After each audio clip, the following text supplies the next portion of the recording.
Yes, guys, welcome back to yet another video on the YouTube channel. Hope you are all good.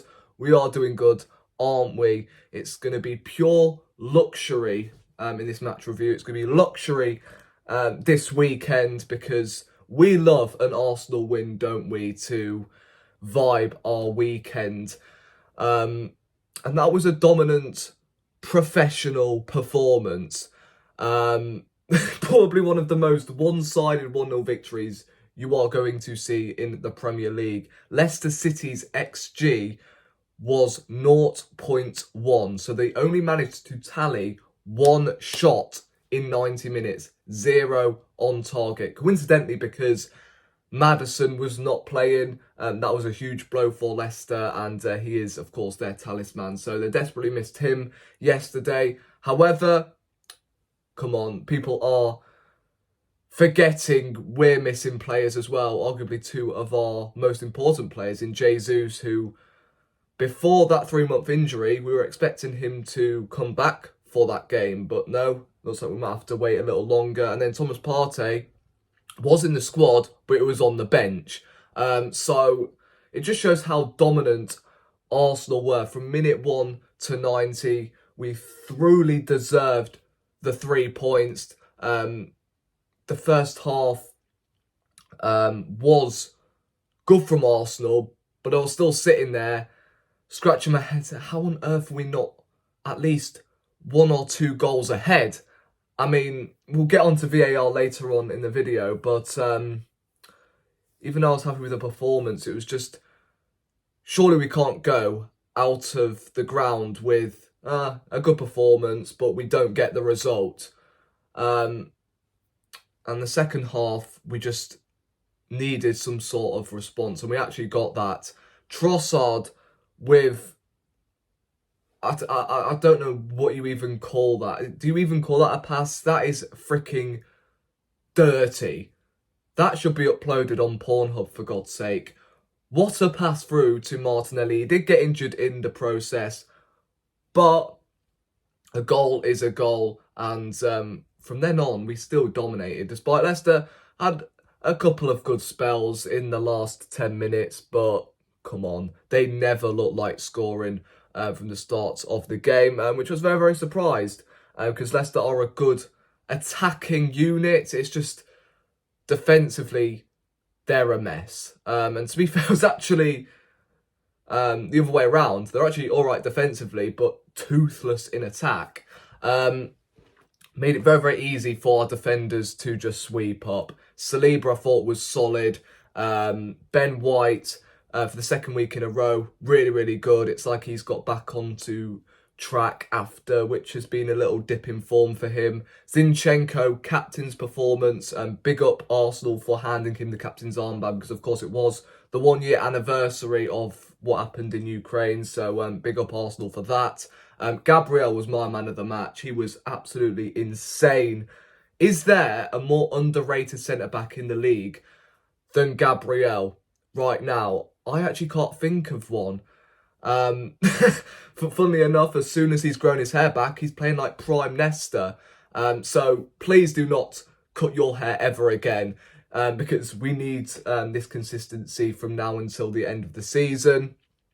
Jorginho, this guy at the moment is proving me wrong.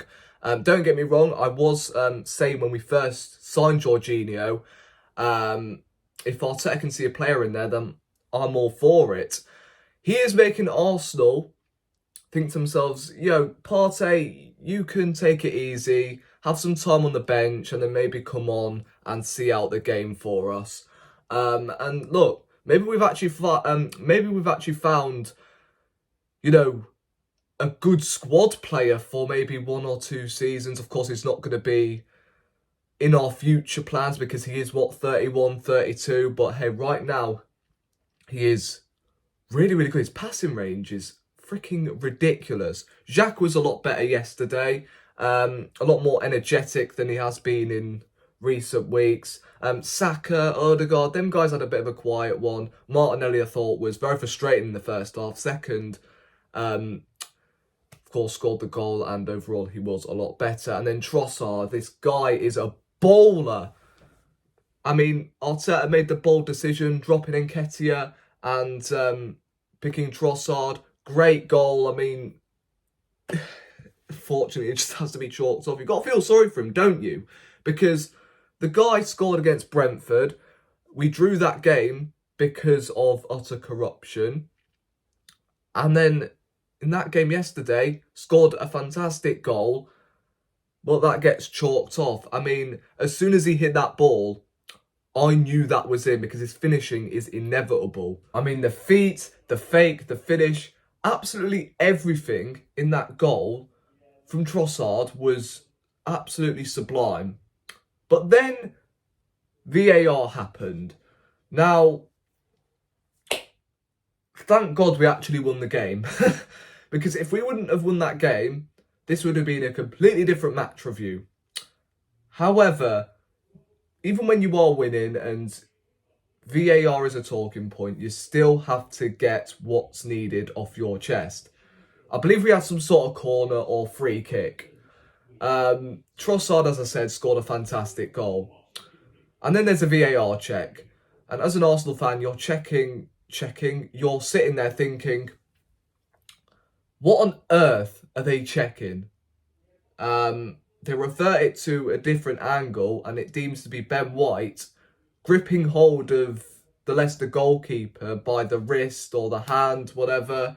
That gets chalked off. I guess that's fair enough because it is debatable. However, let's be real. VAR is in place to paper over these clear and obvious errors. That was not a clear and obvious error.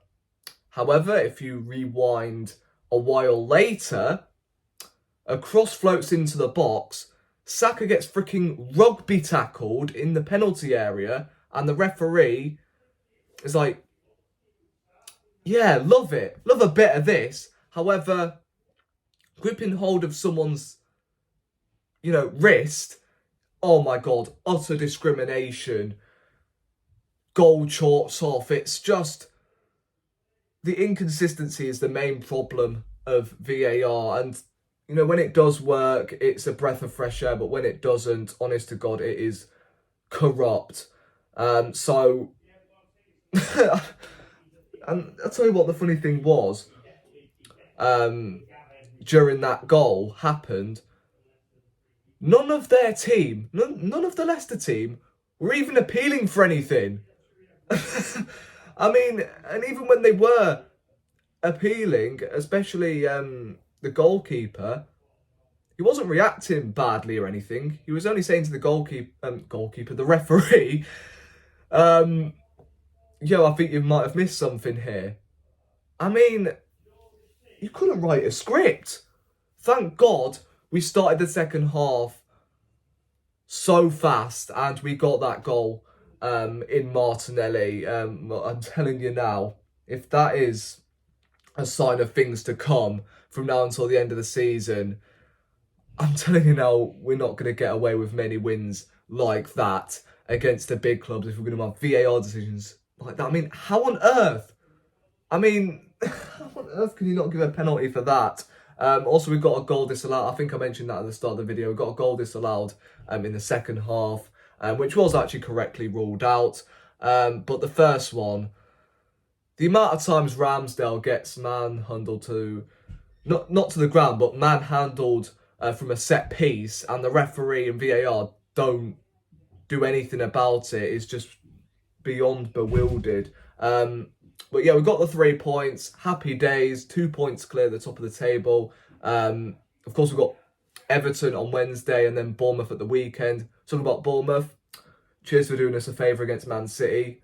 You did a great job of conceding 4 goals. Yeah, I don't think they've learned who Manchester City are, to be fair. They acted like they're already in League Two, for God's sake.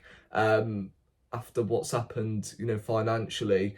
So if that's a sign of things to come, hopefully they defend like they did the other night against us at the Emirates next weekend, because they are shocking defensively, even worse than Leicester if you ask me. But let me know what you thought of the game in the comment section down below.